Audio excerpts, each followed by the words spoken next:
Hello, Falcons. Welcome to the 2022 Veterans Day Assembly.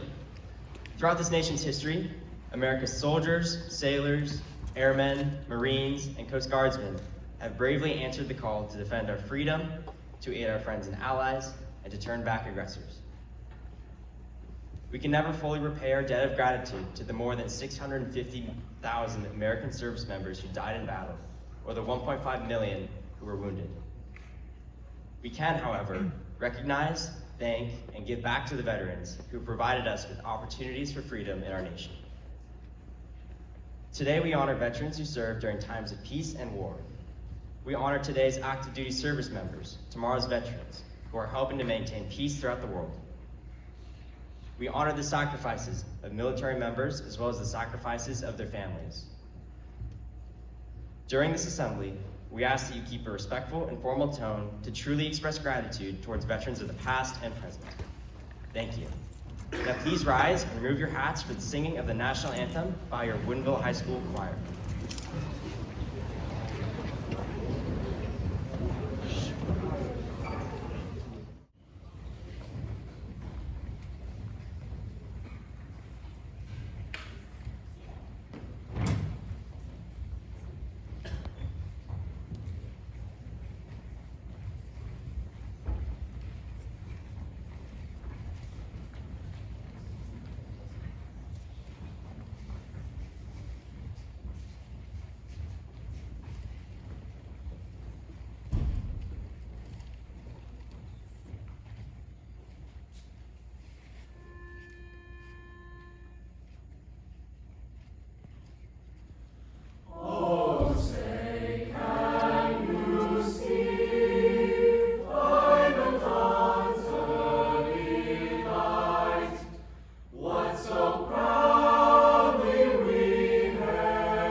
Thank you, WHS Choir, for that outstanding performance for the national anthem.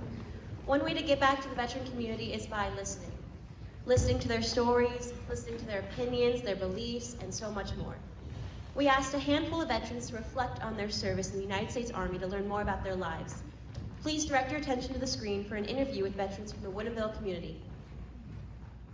My name is Christine Trexler. My name is Rich McKenzie. My name is Tech Sergeant Flaherty. My name is Matt Galanians. I was a U.S. Army captain in the Ordnance Corps. Those are people who repair large pieces of equipment like tanks, trucks, Humvees, missiles, and guns, handguns, rifles, things like that. I served in the U.S. Army from 1966 to 1969. During that period, I served in Vietnam from 1967 through 1968. I've been serving in the Washington Air National Guard. It's part of the Air Force for 17 and a half years. I'm still currently serving, and I will be retiring in 2.5 years with a total of 20 years of service. Pretty excited. I attended the United States Air Force Academy from 1984 to 88 and served in Space Command until 1992. Space Command is now Space Force. After the Air Force Academy, when flying was not an option due to my poor eyesight, I chose Space Command and attended undergraduate space training, landing in satellite operations. Why did I choose to serve? Well, I'm an immigrant, actually. I was born in Tehran, Iran. My family moved here with nothing, and my parents worked their tails off their whole life to provide for me and my brother, and were able to make a living from nothing to becoming moderately successful. And I felt very grateful that this country afforded my family that opportunity, and I wanted to pay it back. Why did I choose to serve? I wanted to be a part of something bigger than myself. I wanted to be able to help people. I wanted to be able to get the benefits and the structure and the travel and the education and the retirement, all those things all in one package. So it just seemed like a really good fit. The amount of confidence and experience you get from being in the military just is unmatched. In the military, I've been able to work with people from all over the world. I've been able to learn people's stories, their different cultures, how they've lived, and that has changed me. It was the place where I was taught really to think for myself, to come fully into my agency. The world is so much bigger than our little bubble here. Veterans Day has always been a special day for me to reflect on the loss of my brothers killed in combat and the heartache their families have endured with their loss. Veterans Day is about honoring the men and women who have served in the military from way back when it first started until current, and who continue to serve. We can all agree that there is a significant sacrifice to service and an ethical framework on the part of individuals who choose service. We should value those who serve their country or community in whatever capacity they choose to do so. It is about remembering and honoring and just being grateful, and a time to say thank you and we see you. And I think it's important. It's really nice to be able to have a day a year to honor the veterans. If you've ever helped another person, you are a hero. Your staff, your support staff, nurses, police, firemen, if you've ever helped another person, your friends, your parents, anybody can be a hero. So you're considered a hero if you help people. I have no one particular hero, but consider anyone today facing adversity and overcoming their situation are made stronger and a true hero. Now that's a hero, not just doing a situation, but overcoming it. Who do I consider to be a hero in my life? That one's easy. J.P. Blecksmith, like blacksmith, but with an E. Google him. He was a young kid. I coached him when he was in middle school and I was in high school. Senior in high school, I was coaching middle school baseball and basketball. And he was a great kid. I played football with his older brother, and he became a Marine, and he went to Fallujah, and he got shot dead in 2004.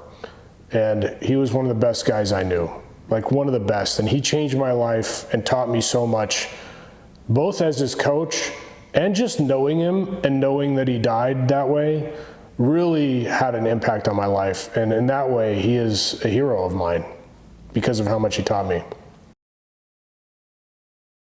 I think two individuals that would be great to meet are John Kennedy and Martin Luther King. I had to think about this for a while, but it would be Cesar Millan, the dog whisperer.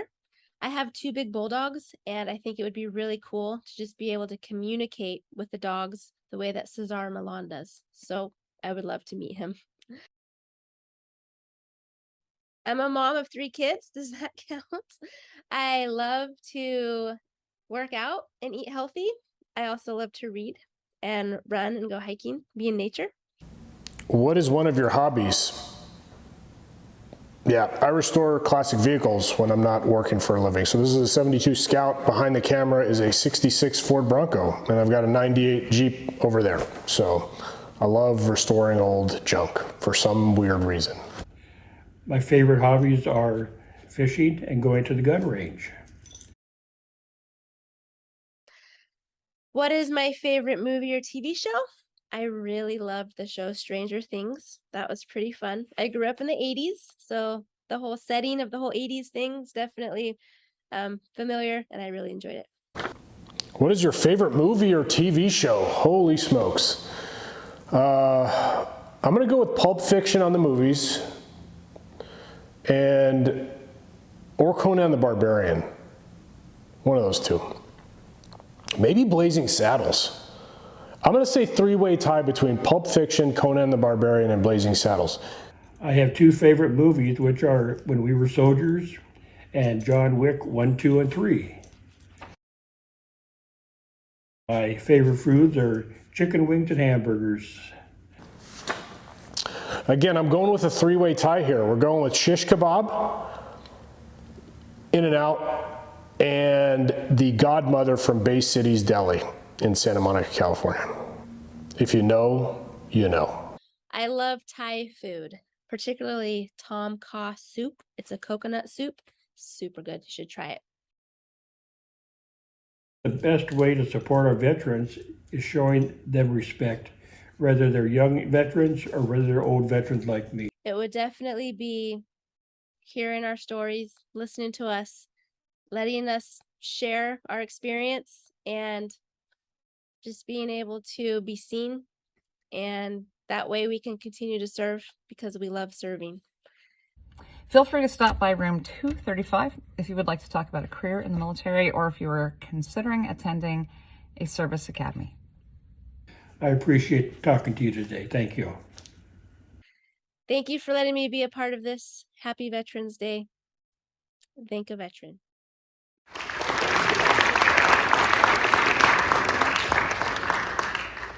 Thank you, Rich McKenzie, Mrs. Flaherty, Traxler, and Max Gailanians for your bravery and service in the United States military. Poetry is a method for veterans to put their experiences into words. Some face the challenging effects of PTSD and have a difficult time recovering from their years of service. Randall W. West expresses this in his poem of The Trials of a Veteran. It reads, "Behind the aging soldier, he's grown longer in the tooth. He wears the scars of battle that has squandered all his youth. Although his war has ended, he finds much to his dismay. The demons that now haunt him just don't seem to go away. He performed his duty proudly as he served his time in hell. The nightmares still upset him, but he hides it very well. He tries to carry happy thoughts when he lays down to sleep, but they all will soon turn ugly because his wounds are far too deep. Outsiders just don't realize what may happen to these vets. Their memories often fill them with a ton of life's regrets. Try to keep them in your prayers so peace is what they find. So many of them can't go on and they often lose their mind." Some members of the U.S. military experience up to a year without visiting their loved ones. Returning home from a service can be an emotional journey. Soldiers become reunited with their families, friends, and even pets. Please direct your attention to the screen to join us in watching a heartwarming welcome home video.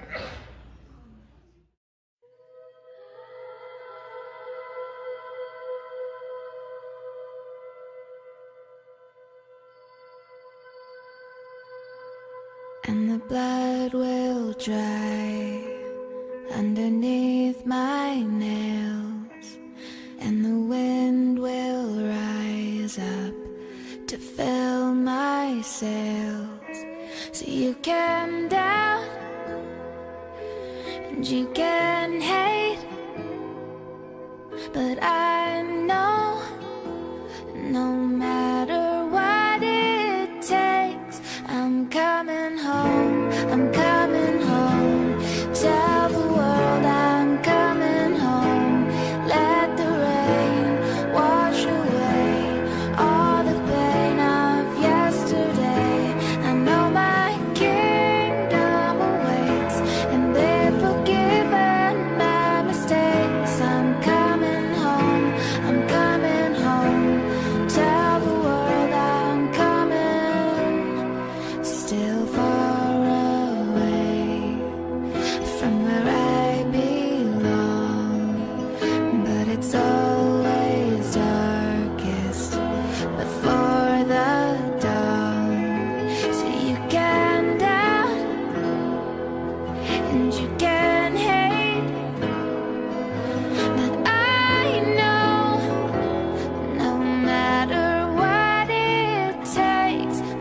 coming home. I'm coming home. Tell the world I'm coming home. Let the rain wash away all the pain of yesterday. I know my kingdom awaits, and they're forgiven my mistakes. I'm coming home. I'm coming home. Tell the world I'm coming. I'm coming home. I'm coming home. Tell the world I'm coming home. Let the rain wash away all the pain of yesterday. I know my kingdom awaits, and they've forgiven my mistakes. I'm coming home. I'm coming home. Tell the world I'm coming home.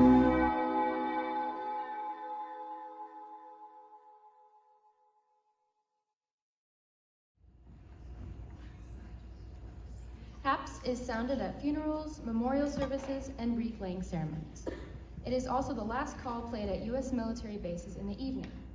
Performances consist of 24 notes sounded on a bugle or trumpet. Traditionally, taps is followed without applause to honor and show respect for the fallen. We will conduct a moment of silence and ask that you please remain silent and refrain from clapping for this performance. One student will be playing this tune for us today. Please welcome Simon Gosgrabs to the stage to perform taps.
Thank you.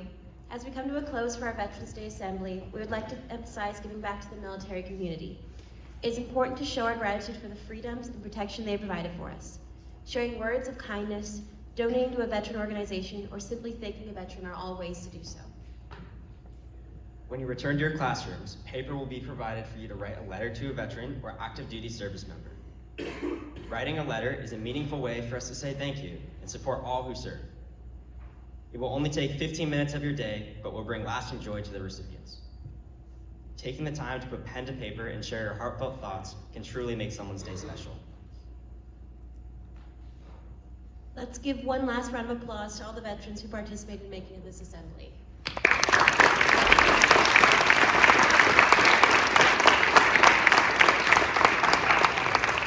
Please mind your tone as you exit. You are now dismissed back to your second period classrooms. Thank you.